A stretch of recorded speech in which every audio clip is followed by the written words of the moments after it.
Lengua. Conversaciones con Jorge Velázquez. Hola a todos, qué bien que están del otro lado escuchando un nuevo episodio de la cuarta temporada de Lengua. Tenemos hoy un invitado de lujo. Yo sé que siempre digo estas cosas, pero es que esta vez tenemos a un investigador de renombre internacional, José Enrique Finol, a quien agradecemos muchísimo su tiempo y su amabilidad para estar en este podcast. Ya vais a escuchar la entrevista, quedó súper interesante. Quiero agradecer a todas las personas que están compartiendo nuestro podcast en las distintas redes sociales, en Twitter, en Instagram, en Facebook. Recordar que podéis seguirnos y ahí podéis compartir nuestros episodios. También es muy fácil ir a Spotify. Desde ahí también podéis compartir todos nuestros episodios en vuestras distintas redes sociales, en vuestro estatus de WhatsApp, por ejemplo. Es un muy buen medio para llegar a mucha más gente. Gracias de antemano, muchas gracias. Y gracias a todas las personas que nos escuchan en España, en México, en Estados Unidos, en Canadá, en Alemania, en Guatemala, en Argentina, en el Reino Unido, en Ecuador, en Colombia y por ahí se me está olvidando algún otro país. Muchas gracias. Cada vez llegamos a más países, a más gente, lo cual nos llena de muchísima alegría. Gracias por seguir aquí. Y sin más, nos vamos con esta interesantísima entrevista. Esperemos que esta entrevista despierte vuestra curiosidad por saber más, no solo sobre semiótica, sino sobre cualquier tema en general. Recordar que todos los domingos publicamos un nuevo episodio. Muchas gracias por asistir a nuestra cita semanal. A seguir bien, cuidarse mucho y gracias por escuchar. Hola a todos, bienvenidos a un nuevo episodio de Lengua. Tenemos, como siempre, a un invitado muy interesante. Antes de comenzar, me estaba contando que está en Quito, pero yo sé que él es venezolano y que tiene un montón de estudios. He estado revisando su currículum y es impresionante. Ha estudiado, muchísimas cosas. Tiene un doctorado en Ciencias de la Información y la Comunicación, tiene un postdoctorado en Semiótica y Antropología, tiene muchísimos cursos, pero creo que tu formación básica eres licenciado en Letras, ¿verdad? Sí. Pero bueno, y eso, bueno, es solo el principio de lo que nos ofrece este personaje tan interesante, José Enrique Finol. Buenas tardes, bienvenido. Buenas tardes, Jorge. Muchísimas gracias por esta invitación y por la posibilidad de compartir con tus escuchas. Es una oportunidad bien interesante para conversar un rato. Muchas gracias a ti por este ratito, por este tiempo. Bueno, ahora vives en Quito, pero tú naciste en Venezuela, ¿cierto? Sí, yo nací en Maracaibo, en Venezuela, y bueno, fui profesor unos 40 años en la Universidad del Zulia, ahí en Maracaibo, y luego me vine a Ecuador, donde fui invitado a venir en un programa que existía cuando era presidente Rafael Correa, que se llamaba Prometeo, que era un programa para atraer investigadores formados con publicaciones, etcétera, a venir a trabajar en universidades ecuatorianas para tratar de fortalecer la educación superior ecuatoriana y también formar gente joven nueva y también para ayudar en algunas instituciones públicas con la experticia de esos miembros del programa Prometeo. Entonces Luego me fui a Perú, estuve también en Perú, llegué en 2014 a Ecuador, luego después que estuve aquí 4 años, me fui a Perú, trabajé 1 año y medio como investigador en la Universidad de Lima y el año pasado regresé de nuevo a Ecuador, que es mi base operativa principal hoy día, ¿no? Y de ahí ya no te mueves, me imagino. De aquí de Ecuador me iba para Chile, contratado por la Universidad de la Frontera, pero la pandemia lo truncó todo, ¿no? Que se suspendiera el contrato, sí. También tenía un ofrecimiento para ir a Argentina y también se cayó por la misma razón. Y bueno, durante la pandemia lo que he hecho es dictar cursos vía internet. Acabo de terminar un curso en México. También antes de eso di un curso en un programa de doctorado en una universidad en República Dominicana. Y antes de eso di otro sobre semióticas del cuerpo en la Universidad de Turín, un curso de 2 semanas, también vía internet. Todo ha sido vía internet. Esto nos ha cambiado la vida y ahora ya es todo online, completamente cierto. Sí. Lo que estoy viendo es que no paras. Quiero decir, ni la pandemia te ha parado. Bueno, trato de que no me pare, porque realmente lo que hago me gusta mucho, me fascina lo que hago, me satisface, me da vida Ujú. y siempre digo que no hay mejor vida que la que puedes compartir con otros. Y la educación, la investigación, las publicaciones, los congresos te permiten compartir con otros. Y Claro. creo que esa es la mejor vida. Mm, ¿Cómo podríamos definirte? ¿Como un profesor, como un divulgador, como un investigador, como autor? Creo que me definiría como un investigador que es también profesor, que asesora tesis, que da cursos, conferencias, pero que nacen de lo que produzco con mis actividades de investigación, que nacen de mis publicaciones, de mis libros, de mis artículos. Entonces creo que desde joven fui una persona con mucha curiosidad por conocer y aprender. Ujú. Lo cual está bastante bien porque eso te ha llevado a, esa curiosidad te ha llevado a investigar y a conocer y a ser una persona más culta y más inteligente.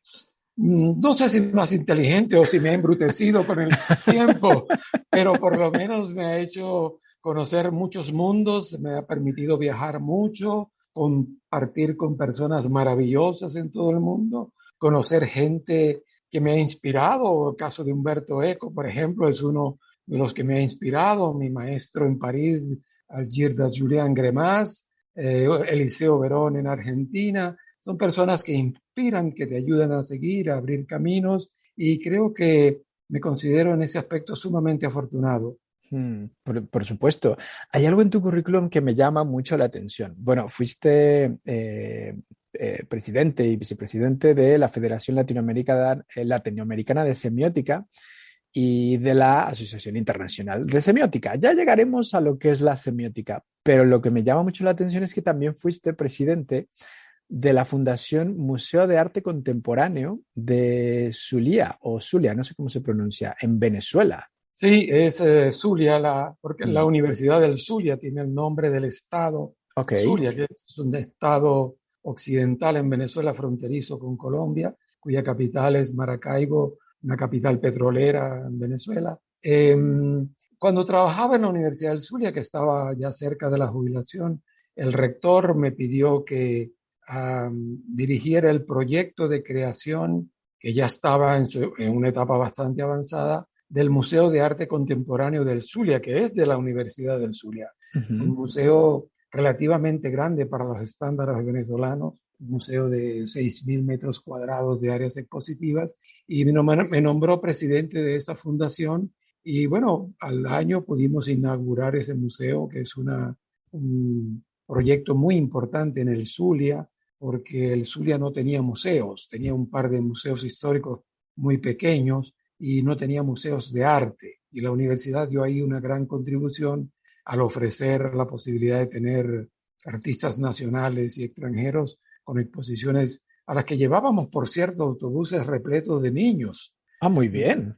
nuestro público primario era llevar niños, porque como no había una tradición de museos en el Zulia, nos interesaba formar el público desde la escuela. Entonces traíamos buses repletos de niños con sus maestros desde los distintos distritos del estado Zulia para que vieran las exposiciones y los guías les explicaran y compartieran eso que yo digo que es, siempre comento esto, ¿no? Es una de las experiencias más maravillosas, que es colocar a un niño frente a una obra de arte y que él se pregunte qué es esto.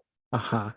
¿Qué significa esto? Porque todo el que se hace preguntas busca respuestas y esa es la verdadera educación, hacer que los niños, los jóvenes se hagan preguntas porque eso los obliga a buscar respuestas en una biblioteca o a un maestro, a sus padres, a un profesor y por esa vía cultivar esa curiosidad que es la que nos enriquece y que en mi experiencia personal me ha sido extraordinaria, ¿no? Me ha hecho muy Mm. feliz. Pero entonces me imagino que este proyecto fue muy importante para esa zona, para esa comunidad. Fue muy, muy importante. Yo me reuní con los alcaldes de los distintos municipios del estado Zulia para que pusieran buses y trajeran a los niños a los museos en fechas determinadas, con su paquetico de comida, sus maestros, los Ujú. guías del museo, que los llevaban por las distintas exposiciones, les contaban de dónde se originaba la exposición y luego respondían sus preguntas. Y finalmente tenían un taller en el que los niños dibujaban un poco lo que habían visto, un poco expresar su Ajá. propia percepción de la experiencia visual de esas obras de arte que veían por primera vez, porque recuerdo una experiencia maravillosa. No sé cuánto tiempo vamos a tener, pero si me sigues preguntando, Tú cuéntame, sí, sí. surgen estas experiencias. Te cuento una rapidito.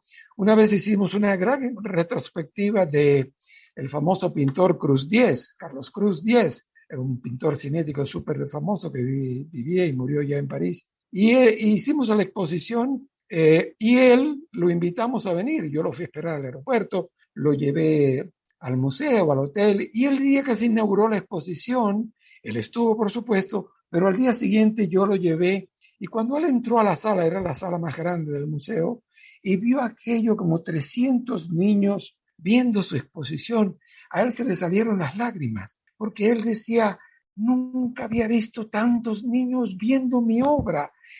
Me siento maravillado, realizado. No tenía palabras para explicar esa experiencia maravillosa para un artista, ver que no son los adultos, los críticos, sino niños disfrutando su exposición, haciéndose preguntas Claro. y los rodearon enseguida porque le dijimos, él es el autor, lo rodearon, tomamos muchas fotografías y él estaba feliz. Cuando se fue me dijo, José Enrique, es una de las experiencias más maravillosas que he vivido. Fue Wow. magnífico, para Sí, él y para sí. los niños. Para todo el mundo, claro, una gran experiencia. Pero entonces no solo estabais despertando la curiosidad de los niños, sino también su creatividad. Claro, sí, sí, porque había un pequeño taller en el que se les daban materiales Hmm. para que ellos pintaran lo que creían que habían visto, lo que imaginaban a partir de esa experiencia artística. Y era maravilloso, cada uno podía llevarse lo que pintaba a enseñárselo a sus padres. Y por esa vía también buscábamos que los padres se familiarizaran con el museo, vinieran, lo visitaran. Claro. Es una tarea ardua crear un público que se acostumbre a ver al museo como un espacio natural y no como una suerte de catedral religiosa en la que hay que mantener una actitud recatada, distante, en la que hay que hablar muy bajito, ese tipo de cosas, ¿no? Claro, ¿no? Significa construir un público. Lo que me estás contando me recuerda una charla que tuve con Gabriel Horner, que es el director del Museo de la Ciudad de Querétaro, en México. Y Mm. él contaba un poco lo mismo, que una de las funciones del museo es acercar el arte a la gente, a los niños. Incluso en su museo dejan entrar perros. Quiero decir, que es como, ¿qué hacemos el domingo? Pues paseamos al perro y vamos al museo. No sé, por ejemplo. Qué bien, es interesante, muy interesante, sí. Entonces, ¿tú estás de acuerdo? El arte no tiene que ser algo inaccesible o caro o para la élite, sino para todos. No, hay que abrirlo para todos y creo que la mejor vía es abrirlo a través de los niños, porque capturando la curiosidad de los niños y de los maestros, puedes empezar a construir y a capturar también al público adulto. Mm. Incluso en el museo hacíamos a veces espectáculos artísticos, musicales, etcétera, para que la gente viniendo al espectáculo luego viera las exposiciones y se produjera esa familiaridad con el espacio museístico que a menudo se le ve como un espacio medio sagrado, distante, ¿no? Y creo que se logró en esos años mientras estuve ahí, hasta cuando me vine a Ecuador, ya me había jubilado de la Universidad del Zulia y entonces me salió esta oferta en Ecuador y siempre me ha gustado ir a otros países, viajar, compartir con otras. Y Ecuador era una posibilidad muy interesante, en un programa muy, muy interesante. Fue una Mm. experiencia muy linda también. Me imagino que echarás de menos esa etapa en tu carrera, ¿no? Sí, sí, pero siempre estoy viendo qué nuevas etapas pueden venir. Estoy esperando que pase esta pandemia porque tengo algunos proyectos en mente para ir al extranjero a continuar esas experiencias, compartir, aprender, vivir, y creo que eso nos enriquece enormemente. Eso no Claro. tiene precio. Lo que me suena es que tú echar raíz como los árboles no es lo tuyo. Lo tuyo es volar, moverte y entre más lejos, mejor. Sí, sí, sí, en buena parte creo que lo describes bien, porque aprendí desde muy joven que la aventura de viajar, conocer otras lenguas, otras culturas, otros espacios, costumbres, otras comidas, otras maneras de hablar, incluso la propia lengua, es extraordinariamente enriquecedor. He tratado de transmitirle eso a mis hijos. Tengo 4 hijos varones que ya son adultos todos, están regados por el mundo por la situación de Venezuela que ya conocemos. Tengo 2 en Chile, uno aquí en Ecuador, otro en los Estados Unidos, y creo que he tratado también de que ellos vean en la posibilidad de compartir con otras culturas, otras historias, una posibilidad enorme de enriquecerse. Creo que es la mejor medicina contra el sectarismo y la xenofobia, que está Cierto. muy en boga hoy día en muchos espacios, no solo contra los venezolanos, sino también contra muchos migrantes de distintos países. Y creo que conocer otras culturas, compartirlas, es el mejor remedio contra la xenofobia, el racismo y todos esos males. La ignorancia. La ignorancia, por supuesto. Cierto. Estoy completamente de acuerdo contigo. Ahora, tú tienes muchísimos artículos y muchísimos libros, pero no son novelas. Tú no te inventas la realidad. Tú expones la realidad, podemos decirlo así, en tus ensayos, en tus libros. Sí, como investigador, mi idea no es decir cómo es la realidad, no es decir cómo debe ser la realidad, sino cómo esta es. Es lo mismo que la diferencia entre lingüística y gramática. La gramática nos dice cómo debemos usar la lengua, bien sea hablada o escrita, pero la lingüística no nos dice cómo la debemos usar, sino cómo se usa. Un poco esa es, creo yo, la tarea del investigador, ver un objeto de estudio, un tema, y tratar de ver cómo es formular algunas hipótesis interpretativas. Así que he sido un investigador y no un creador de arte o de literatura. A pesar de que de joven quise escribir poemas y cuentos, cuando estudiaba en la escuela de letras, me di cuenta temprano de que mi vocación era más bien la de un investigador, que pudiese compartir una visión, no una única visión, pero sí una visión de un objeto determinado y compartirlo con otros para discutirlo, para conocer otras visiones que son al final las que enriquecen la investigación científica y nos enriquecen como personas también. Exacto. Pero mira, nunca es tarde. A lo mejor en un futuro dices, ya escribí todo lo que tenía que escribir, ahora voy a ponerme a la obra con mis poemas. Bueno, varios compañeros han hecho eso, ¿no? Primero está el ejemplo maravilloso de Humberto Eco, después de muchos años de investigador, escritor de novelas extraordinarias como El nombre de la rosa, que fue llevada al cine también, ¿no? Claro. Y bueno, mira, tengo un amigo en La Coruña, en España, que es un semiótico muy conocido, actual presidente de la Federación Latinoamericana de Semiótica, porque la federación incluye a España, que se llama José María Pazgago, el Chema Pazgago, que ahora se ha dedicado a escribir literatura y poesía y ha sido muy exitoso. Ha creado un movimiento poético que él llama ecopoesía, que es una poesía volcada sobre lo ecológico. Y además ha escrito una cosa que se llama los piropoemas, inspirado en el piropo. Recuerdo que una vez estuvo en Venezuela y empezó a recoger cómo los chicos piropeaban a las chicas para escribir poemas, ¿no? Él también, después de ser un investigador en semiótica de la literatura, semiótica de la moda, es un experto en semiótica de la moda,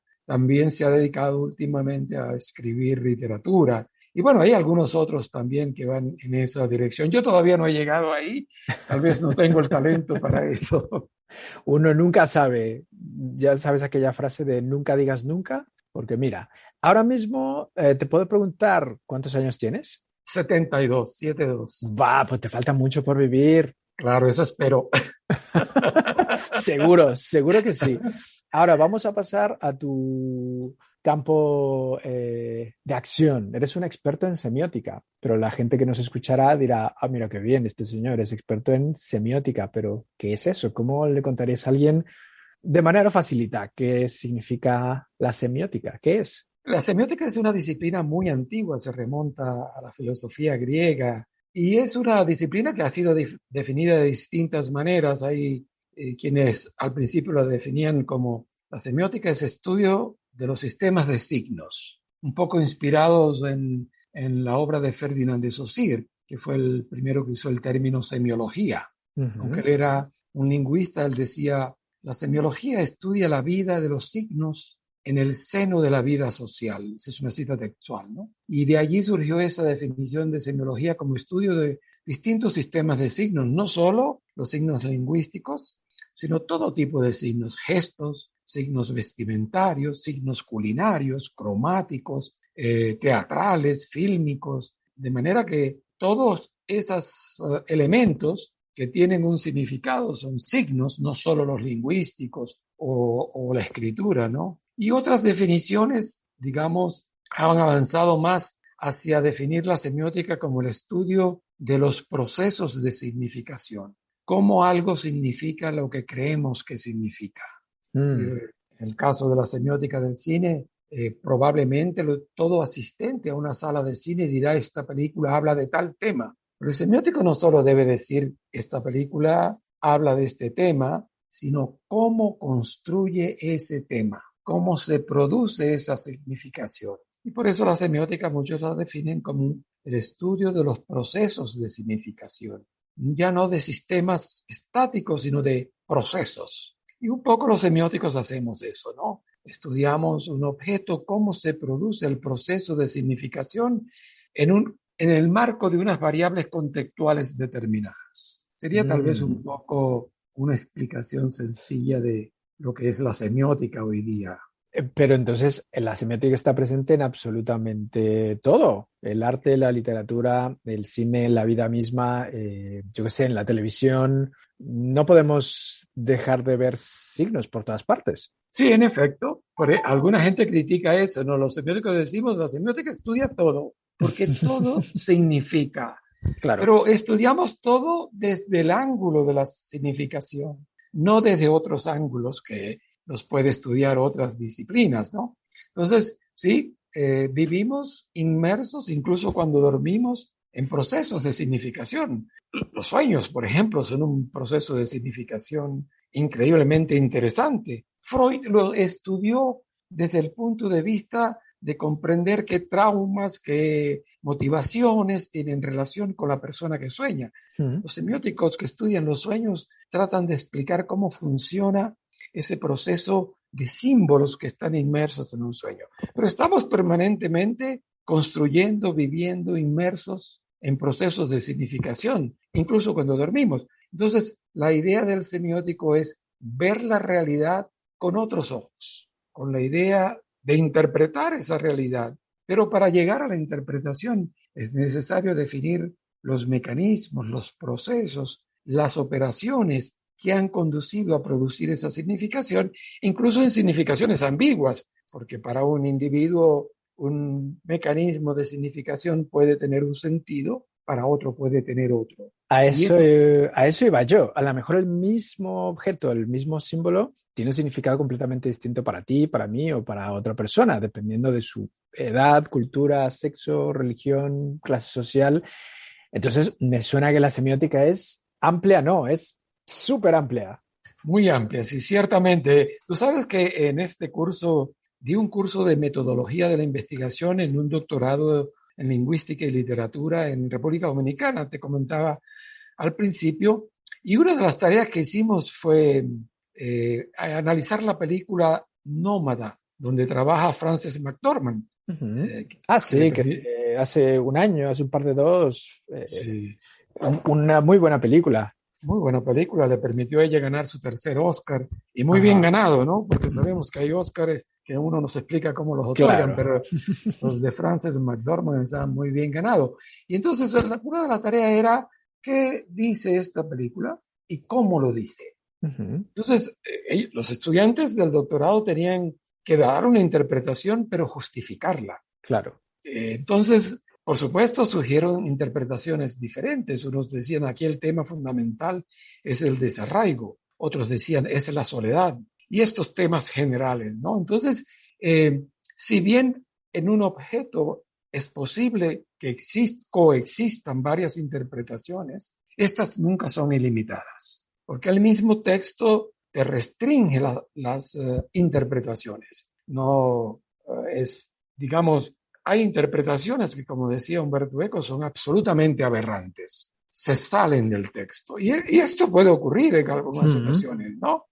Pero el texto te limita las posibilidades interpretativas, es decir, hay posibilidades de varias interpretaciones, pero estas no son ilimitadas. Esta experiencia con los estudiantes de República Dominicana fue interesante porque los temas, la interpretación, se suscribía a 3 interpretaciones fundamentales, porque la película en su construcción te limita las interpretaciones posibles. Tú no podías decir, bueno, aquí el tema fundamental es la pedofilia, por decir una Claro, manera. no hay nada que te lleve a ello, exacto. Hay una reducción de las posibilidades interpretativas. Pero lo más interesante era ver cómo los que decían que el tema era el desarraigo, en esta película Nómada, decían, bueno, estos son los elementos que a mí me conducen al desarraigo, porque a ella, a la actriz, al personaje, pierde el trabajo, pierde al esposo, pierde la familia. Su casa y los amigos y todo. Todo, entonces ese es el desarraigo y es además el movimiento permanente en la carretera. La carretera como un no lugar, como un lugar de tránsito opuesto a la casa, que es un espacio doméstico donde estás. Entonces, bueno, la estructura de la semiótica espacial, cómo están organizados los espacios en esa película, son fantásticos, de una riqueza extraordinaria. Y además, claro, cuando tú ves la película y la quieres analizar en esta perspectiva que estoy diciendo, qué significa y cómo significa lo que creo que significa, naturalmente tú vas a estudiar la historia, porque ahí hay personajes reales en esa película, ¿no? Entonces tú te pones a estudiar la historia, quiénes son los nómadas en Estados Unidos. Y ahí hay personajes líderes del nomadismo en Estados Unidos que aparecen en la película como sus propios personajes. Todo un movimiento, sí. Exactamente. Entonces, eso te enriquece la interpretación y te ayuda a explicar los mecanismos de construcción de la significación. Pero entonces, José, la semiótica nos rodea a todos y como tú eres un experto y es parte de tu trabajo, me imagino que tiene que ser agotador ir por la vida viendo signos y símbolos por todas partes y tratar de interpretarlos todos en todo momento, ¿o no? La semiótica no nos rodea por todas partes. Lo que nos rodea por todas partes son los procesos de significación. Que no es lo mismo. Entonces, la semiótica como disciplina científica, si se aproxima a esos fenómenos, no nos crea angustia, nos enriquece enormemente. Porque esa reflexión, uno va a un museo y trata de ver las obras de un autor y trata no solo de ver la superficie, sino también el proceso creativo. Y eso también te enriquece. Como yo diría, un sociólogo va viajando en el metro y observa, y esa observación lo enriquece, lo ayuda a reflexionar. Y toda reflexión nos enriquece como personas, nos enriquece intelectualmente, estéticamente, vivencialmente. Así que no me produce estrés andando por la calle viendo los procesos de significación, sino que al contrario me enriquece, ¿no? Te quiero poner un ejemplo. Una flor tiene un cierto simbolismo y demás, pero si cambiamos la flor de color, cambia también el significado. Ahora, si cambiamos la flor, o sea, por una margarita por una rosa, también cambia el significado. Y si ponemos esa flor en un contexto completamente distinto, en un ramo de una novia, en un carro funerario o en medio del desierto, tiene otro significado completamente distinto. Las posibilidades son infinitas, entonces. Sí, porque los procesos de significación son muy ricos. Imagínate cuando pensamos, por ejemplo, Jorge, en el surrealismo. El surrealismo definía esas aproximaciones insólitas que crean nuevos sentidos. Hay la fotografía que conocemos de una flor introducida en el cañón de un fusil. Ajá.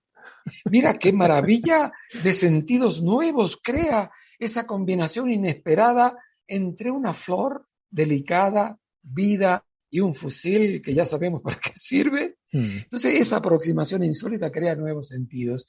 Cuando decías si cambio el color de la flor, me hiciste acordar de un curso que di aquí una vez en Ecuador al principio, en el que yo les presentaba a los chicos el Guernica en sus colores originales y el Guernica a color, a pleno color.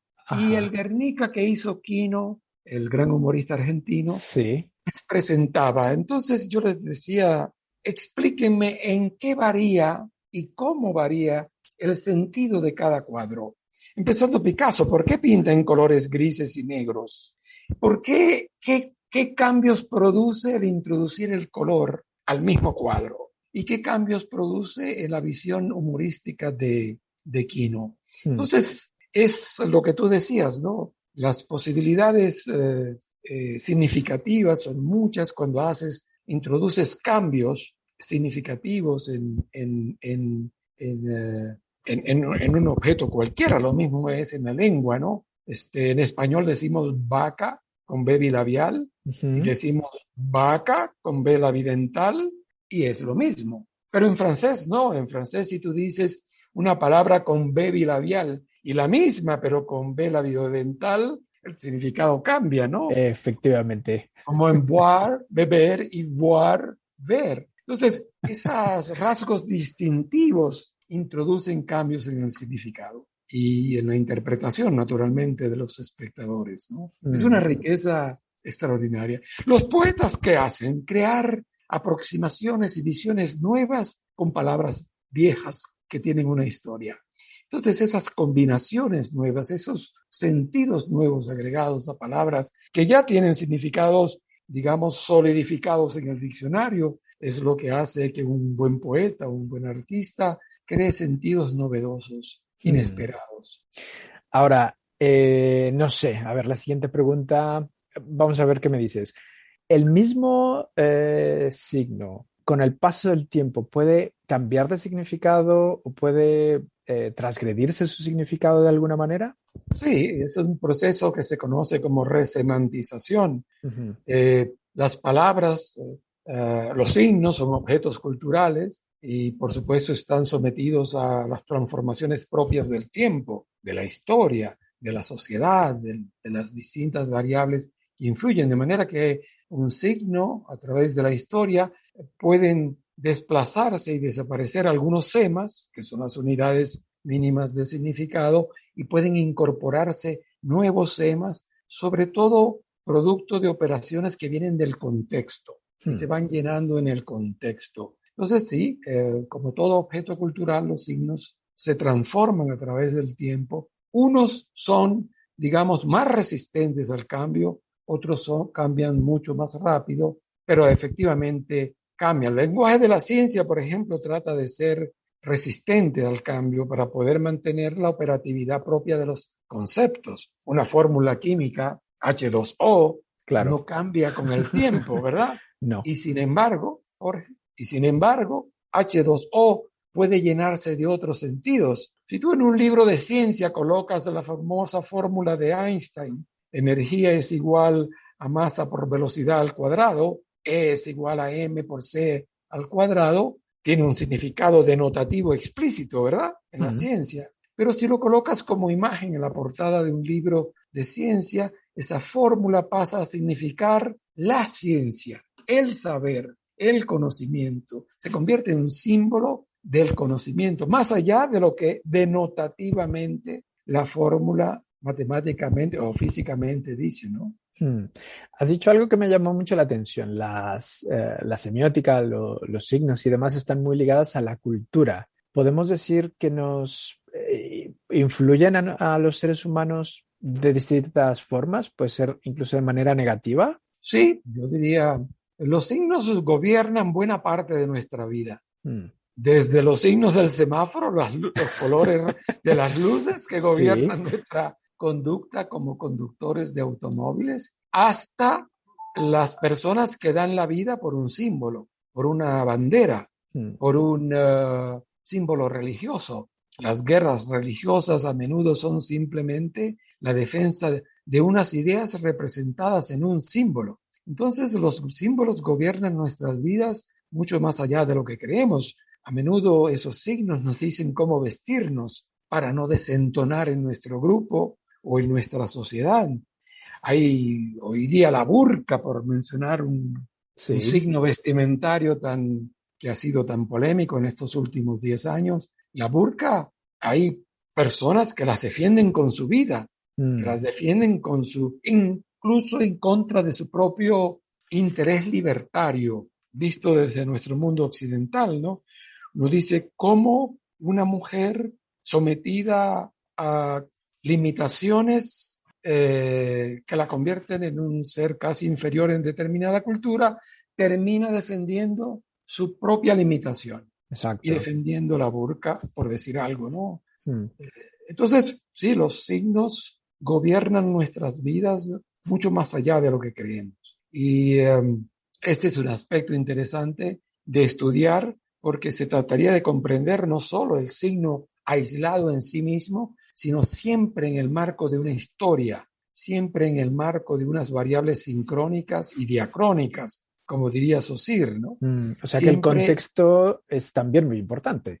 Absolutamente. Y creo, sí, he criticado mucho en los últimos años a mis colegas que, digamos, evalúan insuficientemente, por decirlo de alguna manera, cuando no lo evalúan del todo, las variables contextuales, ¿no? Recuerdo que estuve di una conferencia en Zacatecas, en México, hace 2 años, y yo decía, los semióticos tenemos que voltear nuestra mirada hacia los contextos, porque a menudo vemos los procesos de significación aislados y realmente un signo tiene un significado, pero son los contextos los que fecundan ese significado y lo convierten en un sentido concreto. Hay una diferencia entre significado y sentido, y el sentido es producto de esa fecundación que se produce gracias a las distintas variables contextuales. Y un colega amigo mexicano me decía, pero es que tú que pretendes que nosotros seamos enciclopedistas y que sepamos de todo, sociología, historia, lingüística, biología, matemática, para entender todas las variables presentes en un objeto, en un proceso de significación. Yo decía, sí, bueno, sí, ese es parte del reto, estudiar historia, sociología, para poder mejor aproximarnos con mayor eficiencia al sentido que se crea en un proceso de significación. Y creo que en una parte de la historia de la semiótica pecamos mucho del estudio del texto aislado de sus contextos. Y creo que hoy día ha habido un movimiento en la dirección de incorporar más eficientemente para la interpretación las variables contextuales, ¿no? Entonces, claro, no tiene mucho sentido verlo aislado, hay que ver el todo.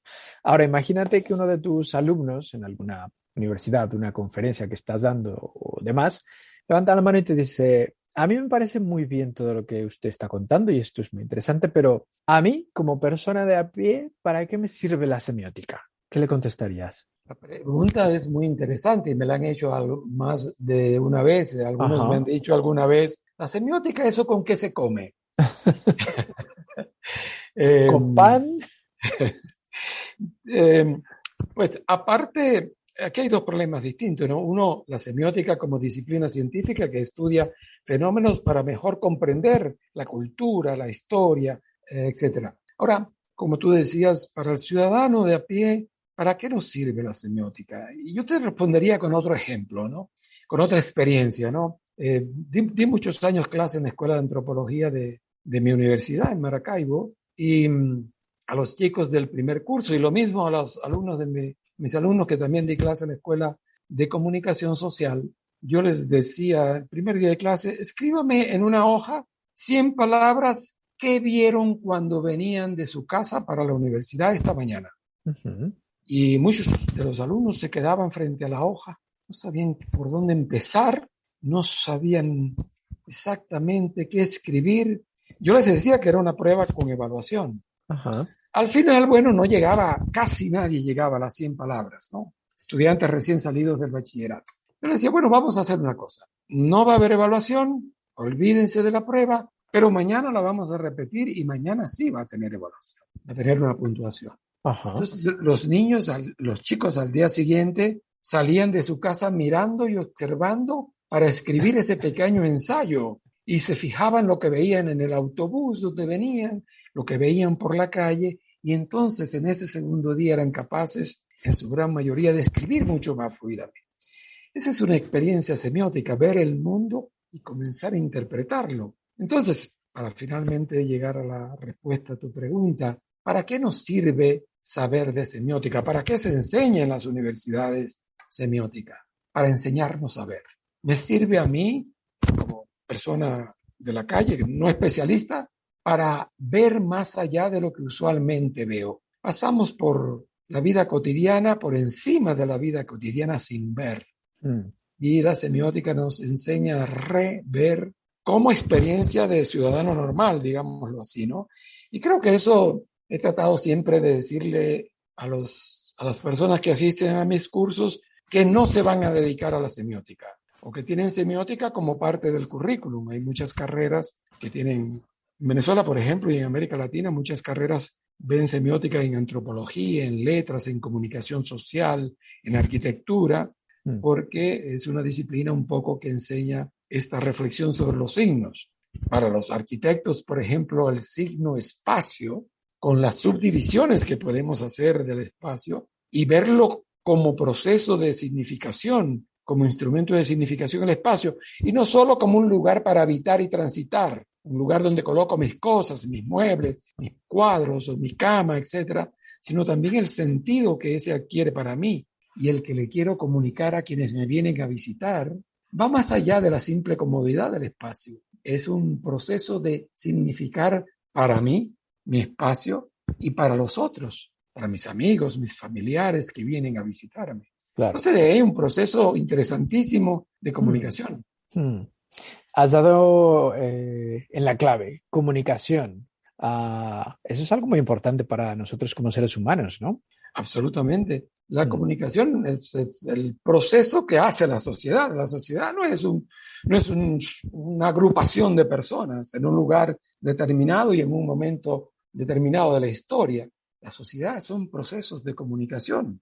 Fundamentalmente, son lo que constituye un grupo o una sociedad, son los procesos de comunicación de diverso orden y nivel que se ocurren allí, desde lo vestimentario, lo culinario, lo que nos hace como sociedad es el tipo de cocina que consumimos, cómo construimos nuestros platillos, cómo disfrutamos esto y aquello y lo otro, ¿no? Entonces, la comunicación es la base fundamental de la sociedad, de la constitución de un grupo. Pero en la base de la comunicación, esta no existiría si no hay procesos continuos de significación, porque la comunicación son procesos de significación. En la comunicación verbal, escrita, gestual, lo que sea, hay procesos de significación que construyen esa comunicación. Y es esos procesos los que nos interesan a los semióticos. Exacto. Bueno, hablando de lenguaje, de lengua, de palabras, aquí en el podcast a los invitados les hago un juego de palabras. Tengo mucha curiosidad a ver cómo lo juegas tú. Yo te voy a decir una palabra y tú me tienes que responder con otra palabra. La primera que se te ocurra, sin pensarlo mucho, ¿ok? Ok. Venga, vamos a ello. Primera palabra, sueño. Descanso. Libertad. Vida. Conflicto. Resolución.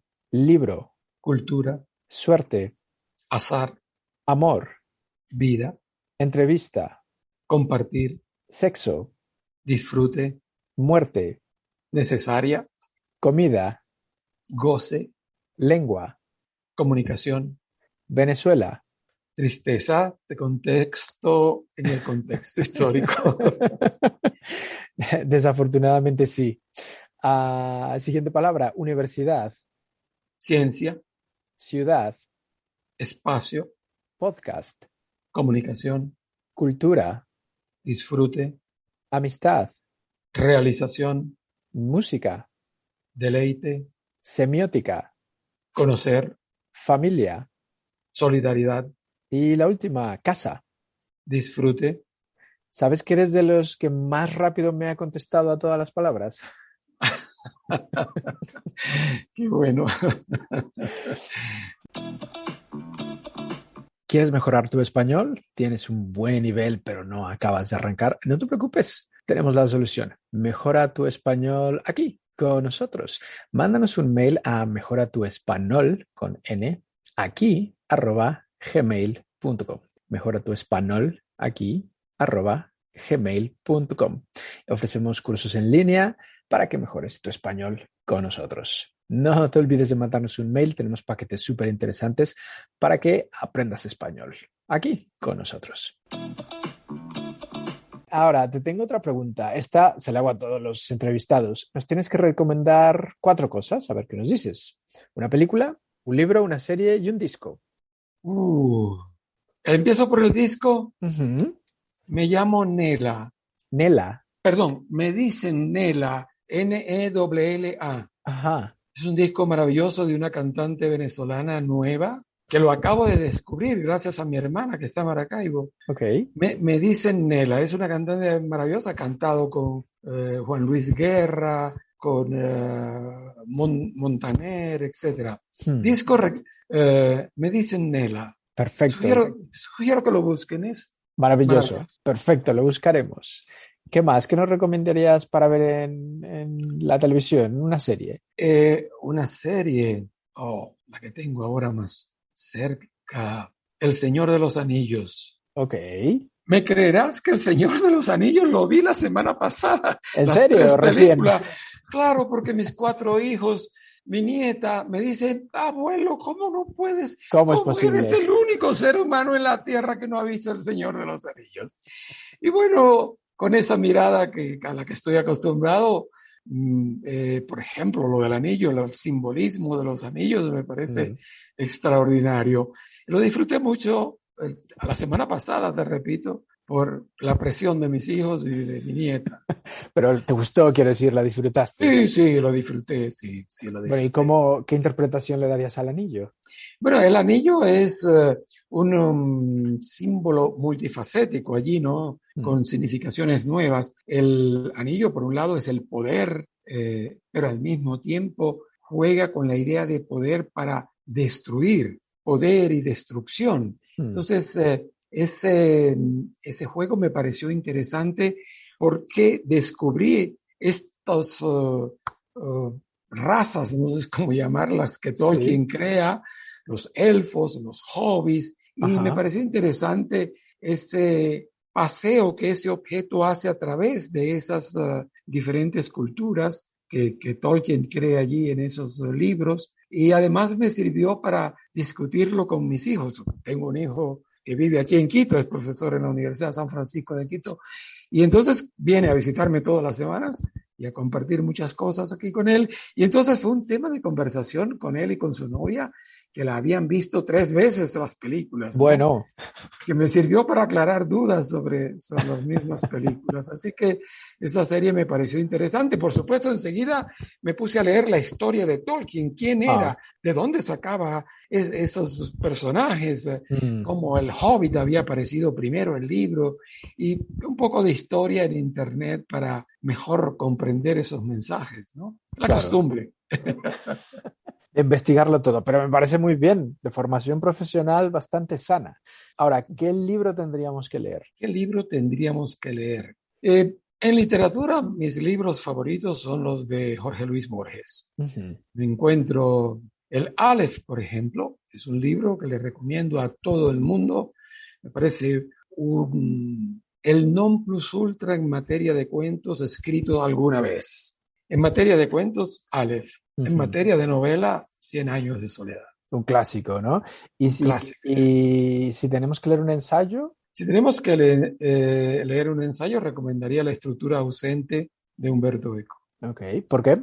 Es un clásico también porque nos introduce a este mundo de las significaciones desde la física. Comienza con la física, con las señales físicas, y de allí va construyendo hacia la cultura. Ahí va llegando a Lévi-Strauss y a todos esos procesos míticos y religiosos que estudió Lévi-Strauss. Tuve la fortuna de escuchar clases a Lévi-Strauss en París y eso cambia la vida, ¿no? Claro. De un investigador joven en formación, eso cambia la vida. Entonces, recomendaría ese libro porque es un proceso de visión que arranca con lo físico, con las señales físicas, hasta llegar a los signos, a la cultura, al parentesco, etcétera, etcétera. Es un recorrido estupendo. Bien, lo buscaremos.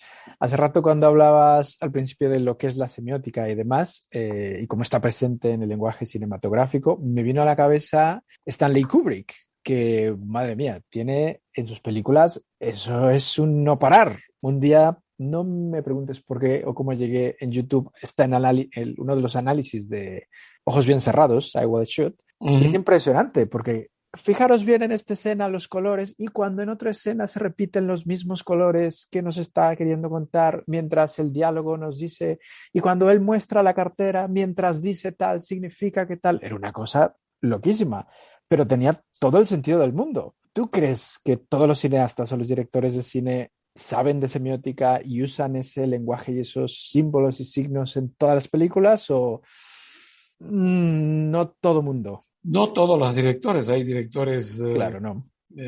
pero ciertamente los directores de cine, como los poetas o los escritores, son especialistas en manejar signos, colocarlos en determinados espacios, tiempos, usando determinados códigos cromáticos, vestimentarios, códigos que tienen que ver con el movimiento, el desplazamiento, etcétera, etcétera. Ahora que nombras a Kubrick, a mí me vino a la memoria la película Babel de González Iñárritu, el mexicano, el gran director mexicano, Sí. que hizo Roma, que ganó también un Oscar, la película estupenda, Roma, pero hicimos un análisis, y digo hicimos porque lo hicimos mi hijo y yo, que también cometió el terrible error de estudiar semiótica.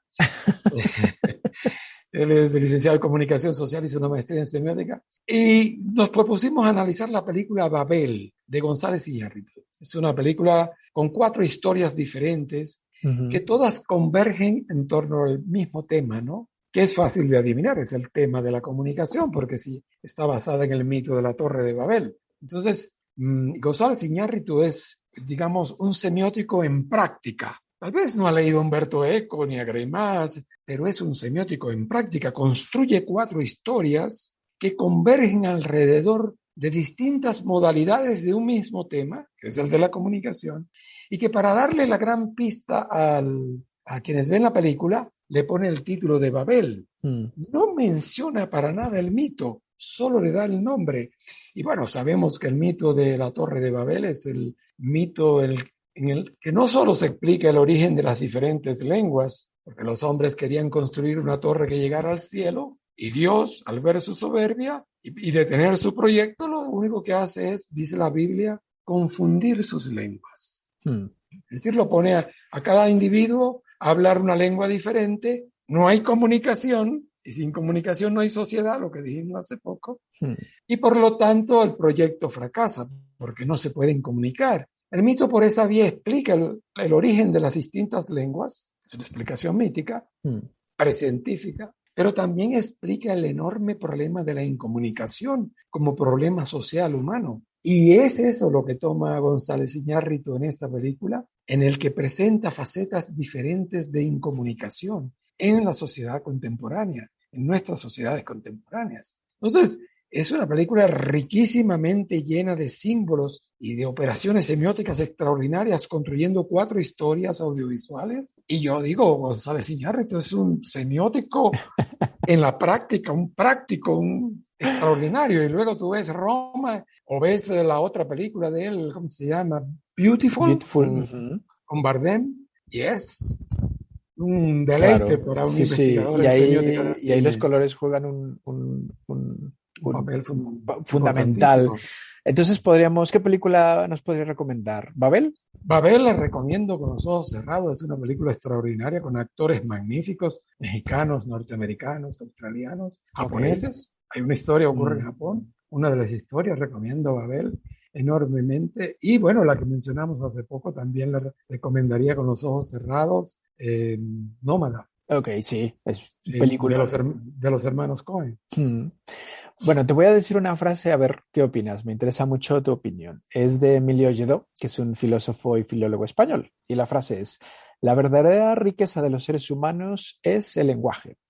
Es una frase maravillosa. Yo la construiría de esta manera, si me permites. Sí. Y con el perdón del autor. Yo diría, la verdadera riqueza de los seres humanos es la diversidad. Me gusta. ¿Por qué? ¿Por qué lo cambiarías? Porque creo que es la diversidad de lenguas, vestimentas, sistemas cromáticos, culinarios, lo que nos enriquece como seres humanos, lo que nos hace especiales, es esa diversidad de culturas, visiones, comportamientos, esa riqueza artística que producen no solo los artistas profesionales, sino los objetos artísticos que construimos cotidianamente, con la palabra, con el gesto, con la vestimenta, con esas aproximaciones insólitas que los surrealistas nos enseñaron a ver y a construir. De manera que yo creo que la lengua es también diversa, por supuesto, ¿no? En ese sentido creo que la frase está muy bien, pero creo que la diversidad es como más amplia, va más allá de la lengua y abarca otros tipos de procesos de significación, otros tipos de signos. Y definitivamente nos enriquece como seres humanos, sí, sí, muy cierto. José, ¿podemos dar tu web a la gente que quiera saber más sobre ti, sobre tus conferencias, tus libros? Oh, sí, con mucho gusto, claro. Es joseenriquefinol.com, ¿cierto? Sí, Todo José junto. Enrique Finol, todo junto y con dos E, la E final de José y la inicial de Enrique, ¿verdad? Joseenriquefinol.com Perfecto. es un sitio web que me hizo uno de mis hijos. Tengo Ja, la fortuna de tener dos hijos que son especialistas en computación. Los mira qué dos bien. trabajan en Chile. Y el menor un día me dijo, papá, todas esas publicaciones tuyas, las revistas, la gente no les llega. Vamos, te voy a construir un sitio web y te voy a poner allí todos los artículos, fotos, incluso puso mi último libro que se llama La Corposfera, que se publicó el año pasado en Alemania, es la versión en inglés de otro libro, pero es una edición ampliada, porque es un tema al cual he dedicado mucho los últimos años, las semióticas del cuerpo, cómo el cuerpo significa. Entonces sí, me encantaría que los interesados puedan echarle una visita. Genial. Y ahí pueden contactar contigo, te pueden enviar un mail, si alguien te quiere invitar a dar una conferencia en Madrid, por ejemplo.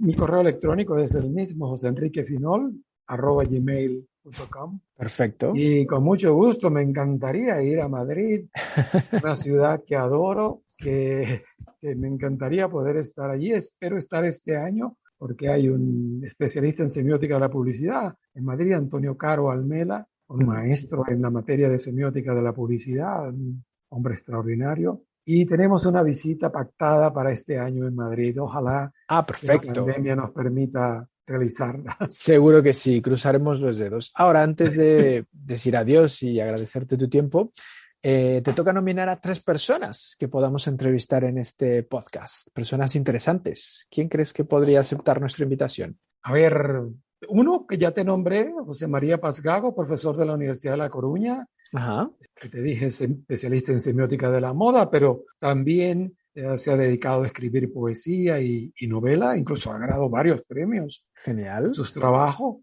Es un gallego muy interesante. También te sugeriría en Argentina a un especialista en plataformas digitales que se llama José Luis Fernández. José Luis Fernández Ok. es un profesor de la Universidad de Buenos Aires y se ha especializado en plataformas digitales, ha publicado varios libros al respecto. Y finalmente te recomendaría en Colombia a un especialista en análisis del discurso para seguir un poco en esta onda de... Sí, en la misma línea. Sí, que se llama, es la doctora Neila Pardo Abril. Neila Pardo Abril. Estoy seguro que no tendré inconveniente en que luego te proporcione sus correos para contactarlos. Sí, Yo sí. puedo preguntarles naturalmente y decirles que los he mencionado como personajes que creo que es interesante entrevistar. Genial, perfecto, pues ya me pasará sus contactos. José, mil gracias por tu tiempo, espero conocerte algún día, ya sea por aquí en Madrid o en Quito. Ojalá. Y gracias. ¿Algo más que nos quieras decir antes de decir adiós? No, mil gracias por esta invitación, Jorge, y bueno, a todos los que nos escuchan y ven, invitarlos a aventurarse un poco por los caminos de la semiótica para por lo menos conocer de qué se trata y ver las enormes posibilidades que nos ofrecen para conocer un poco más y tal vez un poco mejor esa enorme diversidad del mundo que nos hace mejores seres humanos. Seguro que alguien nos está escuchando y se va a poner a investigar más sobre el tema. Ojalá que hayamos despertado la curiosidad en la gente. Seguro. Gracias, Jorge. Encantado, un abrazo grande. Igual para ti, un abrazo. Que estés Chao, bien. gracias. Lengua. Conversaciones con Jorge Velázquez.